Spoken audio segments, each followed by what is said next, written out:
শাকিব ভক্তদের জন্য চলে এলো বিশাল ধামাকা। কালা জাহাঙ্গীর ইজ রেডি। আর মাত্র কয়েকদিনের ভিতরে আসতে পারে শাকিব খানের নতুন সিনেমার ধামাকাদার আপডেট।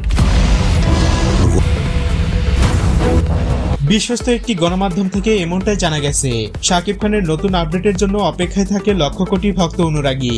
দেশের আন্তর্জাতিক গণমাধ্যমগুলো তাকে নিয়ে প্রতিনিয়ত সংবাদ সম্প্রচার করে। শাকিব খানের নতুন যে কোনো বিষয়ের উপরেই তারা নিয়মিত কন্টেন্ট মেকিং করে থাকে। আর এটা কেবলমাত্র বাংলাদেশের মিডিয়াতেই বেশিরভাগ লক্ষ্য করা যায়। একজন স্টারের কতটা দাপট থাকলে এমনটা হয় একবার নিজেই ভাবুন। অথচ তাকে নিয়েই মাঝে মধ্যে অনেকে বোকার মতো কথা বলে। সে যাই হোক, এখন আসছি শাকিব খানের আসন্ন ঈদের সিনেমা নিয়ে। 2026-এর ঈদ উল ফিতরে কালা জাহাঙ্গীরের ভূমিকায় দেখা যাবে মেগাস্টার শাকিব খানকে। এই বিষয়টা কম বেশি সবারই জানা।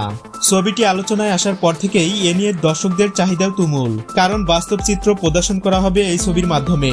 খুব শীঘ্রই ছবির অফিসিয়াল নাম সহ ফার্স্ট লুক প্রকাশ করা হবে।